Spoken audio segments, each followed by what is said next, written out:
Bem-vindas, bem-vindos ao BTC Journal, seu resumo de notícias comentadas e analisadas pela equipe da BTC.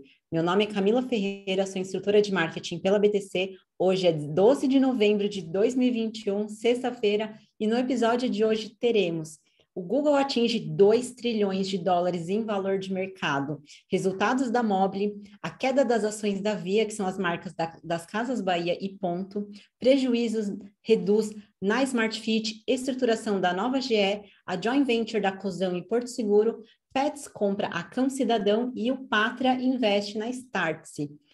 E para analisar todas essas notícias comigo, estou aqui com a ilustríssima presença da Mayara Rocon, instrutora de estratégia e marketing pela BTC. E aí, Mai, como é que você está? Oi, Ká, um prazer estar aqui com você. Prazer estar aqui mais uma semana com os ouvintes. Vamos lá, né? Outro BTC Journal das meninas. Exatamente. O Habib e o Renato nos deixaram aqui, mas a gente não vai fazer feio, a gente vai fazer um super podcast hoje. E antes de começar as análises das notícias, eu quero pedir para vocês darem um like, ativem o sininho e sigam todas as nossas postagens aqui no canal do YouTube para ajudar outras pessoas a conhecerem também o nosso programa de notícias. E aqui nos comentários temos um comentário do Pedro Martins falando: sensacional episódio, falando que ele foi aluno da turma 79 do GBP e ele tem muitas saudades das aulas assistindo esses episódios. Então, Pedro, se você quiser rever as aulas do GBP, todos os nossos alunos podem fazer reciclagem e de maneira gratuita. Então, você vai ser sempre bem-vindo aqui conosco. Ele sugeriu também, né, uma notícia para o BTC Journal sobre o movimento estratégico da GE de se dividir em 3 empresas. Pedro, isso já está na pauta, fica tranquilo que a gente vai analisar, tá bom? Além disso, a gente tem um comentário do Tarcísio. Tarcísio, você sempre presente, a gente fica super contente que você gosta de ouvir os nossos podcasts e obrigada pelo seu comentário. Ele fala aqui: BTC Journal, parabéns pelas análises, a excelência de sempre, hein? Muito bom. E ó, Tarcísio, se a gente marcar aquele churrasco de final de ano, você já está convidado. Aqui também tem um outro comentário do Ernesto: excelente conteúdo.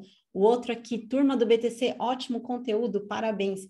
Muito bom, pessoal acompanhando. E ó, deixem seu comentário, coloque a sua sugestão de conteúdo para o próximo BTC Journal, que vai ser um prazer fazer as análises, tá bom? E vamos para a primeira notícia desse bloco, falando sobre algumas notícias mais curtas, e a primeira é do valor econômico. Dona do Google atinge 2 trilhões de dólares em valor de mercado. Vou convidar a Mai aqui para fazer análise sobre as ações da Alphabet. E aí, Mai? Ótimo, é muito dinheiro, né? Então, o que aconteceu? A Alphabet lançou aqui os resultados do trimestre e ela fechou o TRI com 65 bilhões de dólares em receita, um crescimento de 39%, considerando a mesma moeda, né? Constant currency ali, sem interferência de câmbio. E apesar de 58% disso ainda ser ads do Google, isso mostra algumas coisas positivas. Então, por exemplo, nuvem significou 5 bilhões ali na receita, quase 8% no total. Eles fecharam com lucro operacional de 21 bilhões de dólares, uma margem de 32%. Nuvem ainda tem lucro operacional negativo, mas tudo bem, né? Novos negócios. E o lucro líquido no final ficou em quase 19 bilhões de dólares. Então, com essa notícia de ads subindo de novo, nuvem crescendo, né, mostrando ali diversificação, possibilidade de novos negócios, né, tirar essa dependência de Google Services, né, o mercado gostou bastante. E aí as ações subiram. Só que aí, nesse nível de subida de ações, eles conseguiram alcançar essa marca de 2 trilhões de dólares em valuation da empresa, né? Eles já tinham alcançado 1 trilhão de dólares no comecinho do ano passado, em janeiro de 2020, né? E aí, menos de 2 anos depois, batem ali os 2 tri, né? Então, duplicaram a empresa. E agora eles se juntam à Apple e à Microsoft, que eram as 2 empresas que tinham um valor acima de 2 trilhões de dólares. É claro que, né, gente, valor de ação é uma coisa legal, interessante, mas assim, você bater ali na marca dos 2 tri não significa nada, né? Não é que a empresa muda, não é que a estratégia é diferente, não é que, né, alguma coisa muda magicamente ali dentro. Mas é claro que isso só mostra mais uma vez, né, o que já estava sendo mostrado há muito tempo, que a Alphabet é uma empresa super sólida e que as pessoas têm perspectiva ali para o futuro que ela continue crescendo e que mantenha uma performance positiva. Excelente, então vamos continuar acompanhando aqui todos esses movimentos da Alphabet, porque eles estão realmente se destacando. Na próxima notícia, ainda uma notícia do Valor Econômico, com o seguinte título: após retração do mercado no terceiro TRI, a Mobile aposta em expansões na região Sudeste e Nordeste. Mai, não está muito fácil para a Mobile, ainda mais com esses preços da pandemia, né? O que você analisou nessa notícia? Exato, né? Então, o setor como um todo de venda de imóveis está sofrendo pra caramba. Então, veio pandemia, veio a crise econômica gerada também pela pandemia, o Brasil está um pouquinho pior aí que parece do resto, né? E aí o setor inteiro está sofrendo. Quando a gente olha o terceiro TRI, essa parte de venda de imóveis recuou quase 20% nas vendas online e quase 14% nas vendas físicas, né? De lojas físicas. E aí, quando a gente olha também a margem, né, ela não só sofre aí com a redução da receita, do volume, mas também ela sofreu um aperto aí de custo. Então, nos últimos 12 meses, madeira maciça e MDF subiram mais de 20%, e a parte de corrediças mais do que duplicou o custo. Então, né, a Mobile está ali no meio, ela não conseguiu se salvar tanto, né? Então, ela chegou a ter um incrementinho ali de receita, 3,4% a mais do que o terceiro TRI do ano passado, chegou em 186 milhões de reais. Também o ponto positivo é que, apesar de tudo, até por ela ser mais digital, né, essa receita do terceiro TRI desse ano foi 93% acima do terceiro TRI de 2019, o período pré-pandemia. Então, mostra aí um crescimento da empresa, né? Só que não teve como, né? A parte de prejuízo chegou. Então, eles conseguiram até aumentar um pouquinho a margem bruta, chegaram em 39,1% versus 37,4% do TRI passado, né, do segundo TRI desse ano. Eles conseguiram isso com alguns ganhos logísticos, porque eles acabaram de inaugurar alguns centros de distribuição que ainda estão em ramp-up e devem ter aí um acumulado de menos 70% em custo logístico quando eles chegarem na migração total ali. Mas, né, somado a pandemia, somado esse recuo de mercado de imóveis, no fim ali o prejuízo foi de 26 milhões de reais nesse terceiro TRI.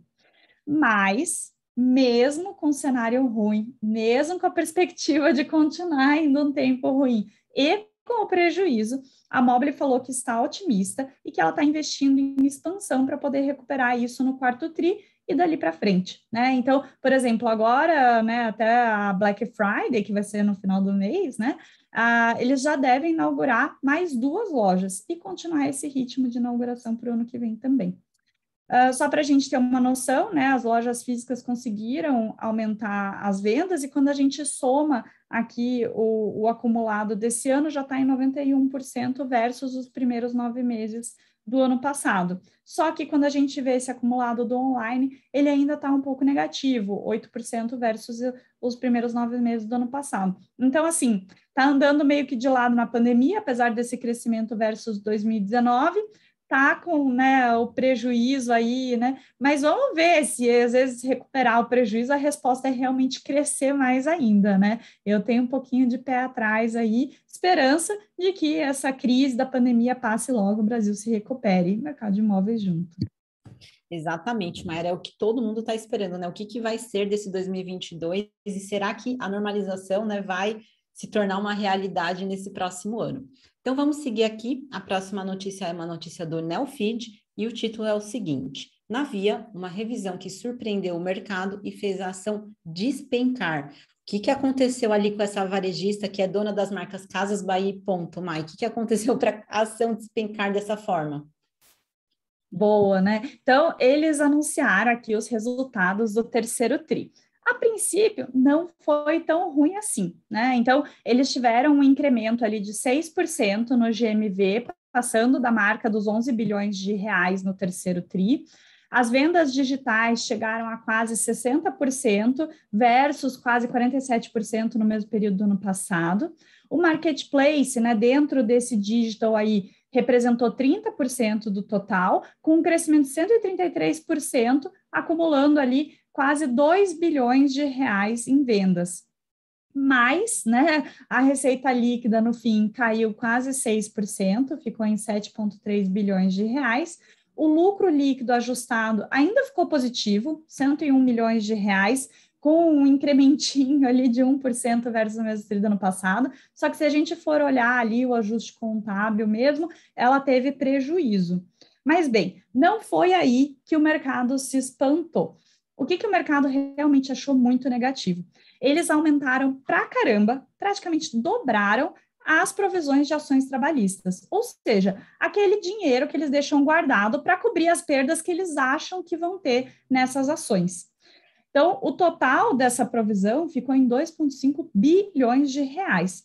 Eles falaram que isso foi drivado por um incremento de 32% no valor dos casos que estão sendo sentenciados no acumulado desse ano de 2021 versus 2019 e 2020, e também por um incremento de 82% no número de novas reclamações trabalhistas nesse primeiro semestre. Então, assim, tem alguma coisa errada aí, né? Será que a pandemia, o pessoal está sendo mais explorado aí, né? Então, é realmente algo a se ver, né? E aí eles falaram que acham que isso vai ser compensado com a monetização de alguns créditos tributários, né? Então, eles têm ali 9,5 bilhões de reais em crédito para monetizar. Só que o mercado não se convenceu só com essa proposta.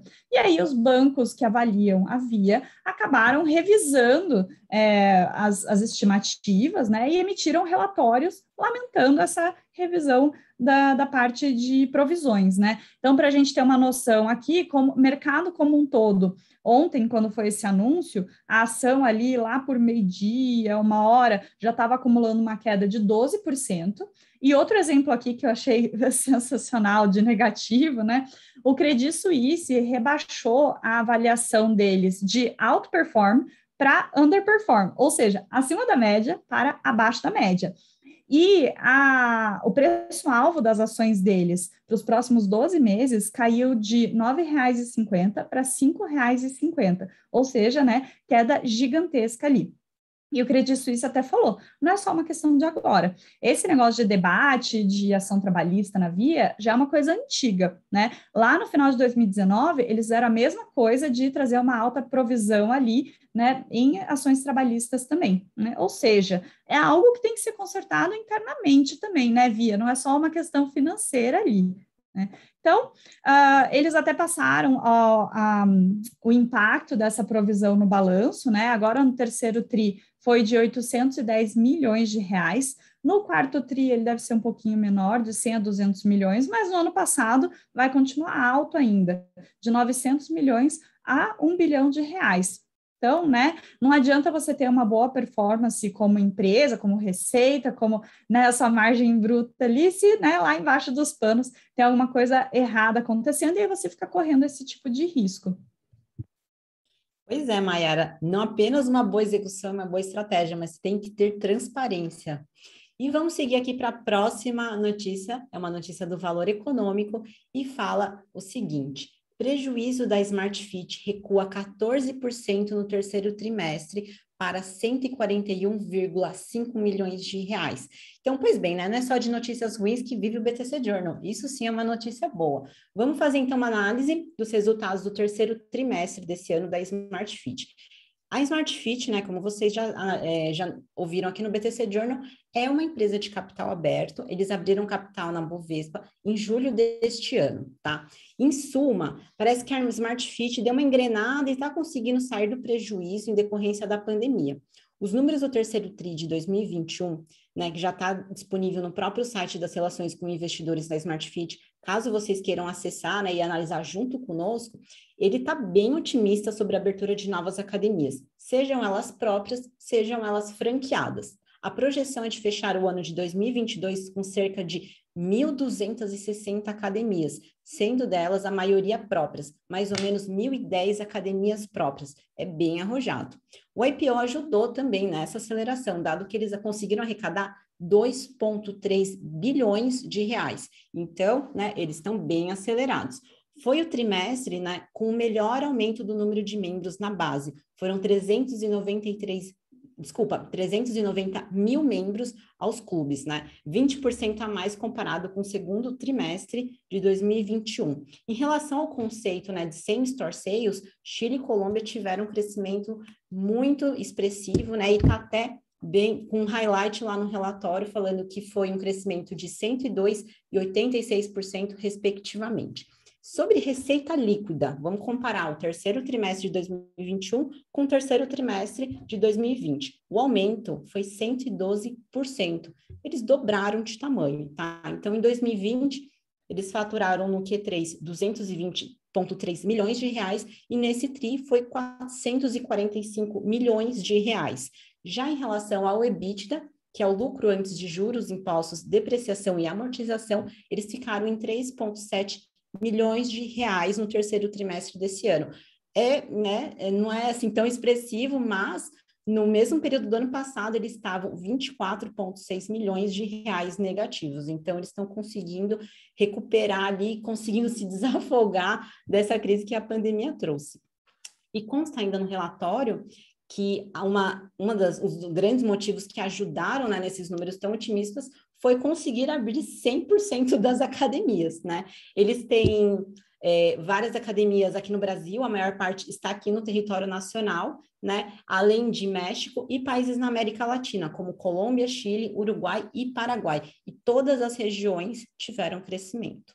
As ações da Smart Fit, elas tiveram uma variação positiva no mês depois, né, do relatório ter vindo a público, então foi cerca de 18,88% positivos no mês, e eles, nos próximos 6 meses, eu vejo assim que vai ser decisivo para entender como que o Brasil vai responder a essa pandemia quanto à normalização de serviços, né? Então, isso vai ser muito importante para a Smart Fit, porque eles ainda têm uma série de restrições por conta da Covid. Então, imagina, a estratégia deles pós-IPO foi expandir, abrir uma série de academias, crescer em número de clubes, e mesmo assim eles não conseguiram chegar no mesmo patamar de receita líquida. Para vocês terem uma noção, no primeiro Q de 2020, né, pré-pandemia, eles tiveram uma receita líquida de 602,7 milhões de reais. Eu acho bem difícil eles conseguirem alcançar esse resultado no primeiro TRI, mas só essa aceleração e esse crescimento já é bem positivo, tá bom? Então, bom para a Smart Fit, parece que eles estão conseguindo executar bem esse plano de crescimento e a reabertura das academias, e vamos torcer para eles, né, conseguirem voltar ali 100% no ano que vem. E aí, eu tenho agora aqui uma próxima notícia, é uma notícia do Brasil Journal, né, e é sobre a nova GE, que agora são 3. E eu vou convidar a Mayara para me ajudar a fazer uma análise sobre essa nova reestruturação da GE. E aí, May? Então, a gente adora falar da GE aqui, até porque ela é bem antiga, né? Iniciou ali com o Thomas Edison, com a lâmpada, e ela tem posicionamentos estratégicos muito interessantes, principalmente esse de portfólio que está acontecendo, né, nos últimos anos, e a gente falou bastante dele aqui, e vem mais um capítulo dessa novela, né? Então, a GE agora vai dividir o negócio atual em 3 empresas e vai listar elas separadamente, ou seja, ela vai fazer um spin-off de cada uma, né? Mas não necessariamente vai ser simultâneo, então vou comentar aqui. Então, o que aconteceu? Lá em 2008, o negócio financeiro da GE foi destruída e desde então ela nunca mais recuperou como business total ali. E aí, desde 2018, ela trocou o CEO, começou a cortar custo e vender alguns ativos. Desde então, ela simplificou a estrutura, reduziu o endividamento, saiu da parte de lâmpadas eletrodomésticos, locomotiva, por exemplo, desmembrou a operação de óleo e gás e vendeu também esse braço de serviços financeiros, a GE Capital. Esse novo CEO, ele conseguiu reduzir a dívida em nada mais, nada menos do que 75 bilhões de dólares. Eita, redução de dívida, né? Aí você fala, nossa, deve estar uma maravilha. Não, eles ainda hoje têm quase 65 bilhões de dólares em dívida e um market cap de 120 bilhões de dólares. Ou seja, dava para valer mais do que 50% a mais como empresa se não tivesse tudo isso de dívida, né? E a expectativa, né, com esses passinhos que eles estão dando aos poucos aqui, mas no fim, passos largos, né, de redução, eles esperam que até o final do ano, né, deste ano aqui, eles consigam terminar com uma razão de dívida líquida por EBITDA de menos de 2,5 vezes, ou seja, já um número saudável ali, né? Então, né, como que vão ser esses spin-offs? O spin-off vai ser de healthcare, depois de energia, e a parte de aviação que vai acabar ficando com o nome da GE. A área de healthcare, que faz aquelas máquinas hospitalares, né, de ressonância magnética, por exemplo, aqueles grandes equipamentos, vai concluir o spin-off lá para o início de 2023. E a GE vai ficar com uma fatia ali de 19,9%. A parte de energia, eles querem terminar o spin-off lá em 2024 e vai combinar 3 negócios da empresa atual: GE Power, GE Renewable Energy e GE Digital. Então, antes de fazer a análise aqui, só um highlight. Quem faz aula de estratégia na BTC já com certeza piscou ali uma luzinha que a gente fala muito da parte de foco estratégico ou coerência estratégica, né? Então, claramente, esse movimento vai trazer muito foco nos negócios individualmente, né? Porque quando você junta muita coisa diferente, ali acaba que você vai perdendo foco, né? Acaba que você não consegue construir o seu sistema de capabilities ideal para lidar com aquilo, né? Então, assim vai. Outras coisas aqui que vão ajudar é que eles vão conseguir individualmente também, cada business, ter uma melhor alocação de capital e uma flexibilidade maior para pensar em crescimento no longo prazo. E é claro, né, se a BTC avalia isso como uma boa estratégia, o mercado também avalia. E aí, quando eles anunciaram isso, as ações cresceram. Sensacional, Maia. Adorei a sua pontuação final. Muito bom. Vamos seguir aqui para a próxima notícia. É uma notícia também do Brasil Journal com o seguinte título: Breaking. Cosan e Porto Seguro anunciam uma joint venture de locação de veículos. Que joint venture foi essa, Mai? Né? A Cosan, ela é super exemplo de joint venture nas nossas aulas de estratégia também, né? Quando a gente fala de parceria estratégica. Então, ela tem aí uma série de joint ventures, ela usa isso muito para fazer diversificação e para fazer inovação. E esse ano ela já tinha anunciado uma JV com o controlador da Aura Minerals para poder explorar minério de ferro, né? Então, quando ela vai muito longe ali da área dela, né, mais de energia e logística, ela acaba fazendo parcerias através de JVs. E aí veio mais uma, né? Então, a Cosan e a Porto Seguro querem explorar conjuntamente esse mercado de locação de automóveis, incluindo a parte de carros por assinatura e também a parte de serviço de gestão de frota. Então, a Cosan vai entrar nisso com 300 milhões de reais através da estrutura de fundo de investimento de novos negócios deles. E a Porto Seguro entra com a Carro Fácil, que é aquele negócio de locação de longa duração que a gente já comentou aqui antes, quando a gente falou da Porto Seguro, que ela estava dividindo as unidades de negócio. Também uma estratégia muito boa que eles fizeram. E aí, isso também está condizente com aquilo que a gente comentou na época, que eles falaram, poxa, né? E aí também super presente nas aulas de estratégia, né? A gente gera aqui muito caixa com a parte seguradora. A gente vai fazer o quê com esse dinheiro? Sentar em cima? Não. E aí eles falaram, vamos aproveitar essa geração de caixa para poder investir em novos negócios, investir em negócios que estão com um potencial de forte crescimento para o futuro. Então, né, os dois ali com olhares parecidos resolveram entrar nesse negócio, criando a Mobitech, que vai ser o nome dessa nova empresa da JV. E é claro, né? Por que também eles fizeram isso? Não só uma análise interna de interesses, mas também uma análise externa de como está o mercado e como está a concorrência. E a gente já comentou aqui de um super processo de fusão que está acontecendo entre os dois maiores players do setor, né? Então, Localiza e Unidas. Então, o ponto é, ou você fica forte agora, né? Entra forte nesse mercado, ou então se fortalece, no caso da Porto Seguro, ou provavelmente você vai ser tirado de lado ali, porque esses dois gigantes aí vão se formar, né, um gigante ainda muito maior. Nossa, exatamente, Maia, eu sou super fã do carro fácil da Porto Seguro, inclusive eu sou cliente porque é super prático, né? O custo-benefício é sensacional, ainda mais com essa alta dos preços dos carros. Bem, então vamos continuar aqui, que a gente tem mais uma notícia do Neofeed, e o título é o seguinte: para formar uma seleção, Pets compra Cão Cidadão de Alexandre Rossi. Tá, então vamos lá.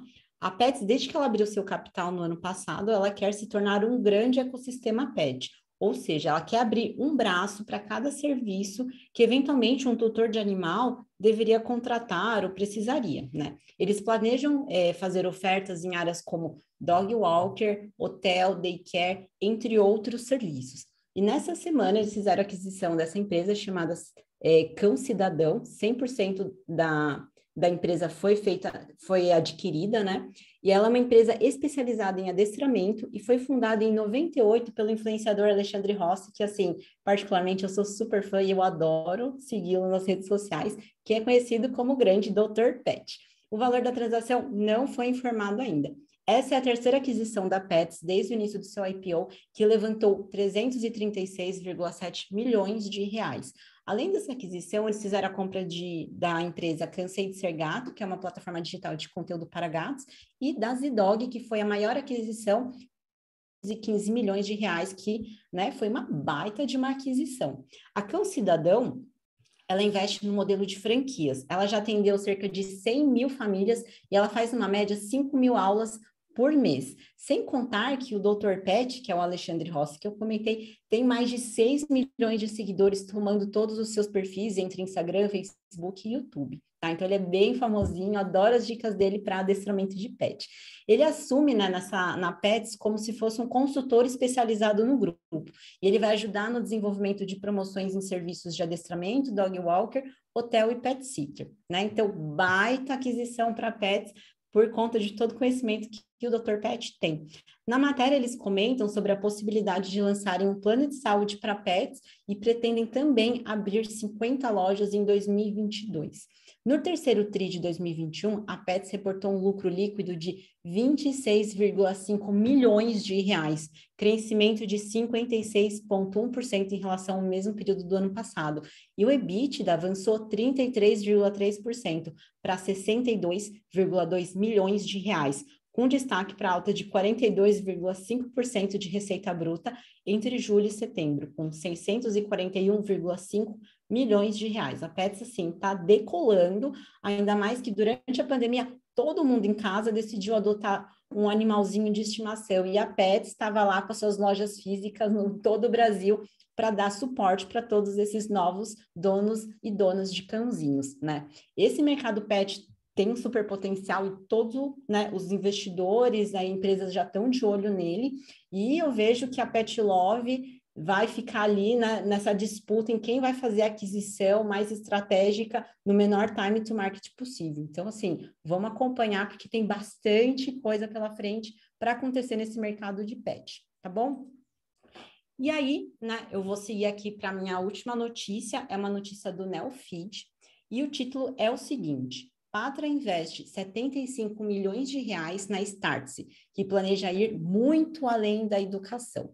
Então, pois bem, quem não conhece a Startse, ela é uma empresa de educação e negócios voltada para a nova economia, que foi fundada em 2015, tá? Eles priorizavam muitos cursos presenciais até o início da pandemia, até que quando chegou a pandemia, eles logo conseguiram pivotar para um modelo totalmente online. Então, eles estão oferecendo cursos e conteúdos online em diferentes formatos, tá? E para atrair um público, né, do online que a priori está bastante disputado, eles estão apelando para uma estratégia de marketing digital que é bem comum em todas as escolas que pivotaram para o online, que é basicamente você oferece uma série de conteúdos online e gratuitos, né? E aí você tenta engajar e rentabilizar essas pessoas através de ofertas pagas, tá? Então, isso é, né, o padrão do mercado hoje que está acontecendo. E com esse aporte do Patra, eles querem continuar nessa expansão no digital e apostar em novas frentes. Eles querem ir além da educação, né? Segundo o que eles falam aqui na matéria. E eles querem capturar mais valor ao longo da jornada dessas empresas e profissionais, né, que estão indo rumo à nova economia. Então, eles querem sair da educação e ir para outras soluções que abrangem esse nicho que eles atuam. Eles pretendem fazer investimento em fatias minoritárias de empresas com produtos já validados e com uma certa atração, como, por exemplo, né, empresas de educação especializadas em hard skills, ferramentas de gestão e marketing, vendas, e todas, né, desde que estejam alinhadas a esse propósito, né, de levar essas empresas e empreendedores em direção à nova economia, tá? Uma outra iniciativa que é relevante para a Startse é uma plataforma de investimento, que é a CapTable, no qual, né, o equity crowdfunding é o mais comum. Como que funciona isso? Eles chamam de um Corporate Venture Capital as a Service, ou seja, você entra lá nessa plataforma do CapTable, né, que é apoiada pela Startse, e você pode fazer aportes, né? Você, pessoa física, fazer aportes em algumas startups que estão lá dentro do portfólio. Então, bem interessante. Eles estão avançando nessa sua estratégia internacional, tanto que eles estão oferecendo um curso online que foi traduzido em 4 idiomas, como se fosse um formato de um mini MBA, mas que eles chamam de XBA, tá? Eles estão buscando parcerias também para conseguir lançar esses cursos em outros países e também estão fazendo a inauguração de mais um hub presencial lá em Miami. Hoje ele já tem presença no Vale do Silício, China, Portugal e Israel. Então, assim, muito interessante. O Pátria teve uma supervisão de investir na Startse e vamos acompanhar os próximos passos, né, para ver como que eles vão entrar nesse mercado ali de cursos online, né, para ajudar nessa jornada de empreendedores e empresas, tá bom? E essa foi a nossa última notícia do BTC Journal. Espero que vocês tenham gostado das nossas análises. E eu gostaria aqui de super agradecer a presença da ilustríssima Mayara Rocon, que nunca me deixa na mão no BTC Journal. Muito obrigada, May. Ah, senti uma pontinha de provocação aí, Renato, Habib, voltem logo. Mas, ó, foi um prazer, Cá. Novamente, obrigada, gente, por mais uma semana. A gente forma uma dupla ótima aqui, hein? Vejo vocês estão na próxima semana e um abraço para as minhas turmas de estratégia aí, aqui, ó, mandando ver.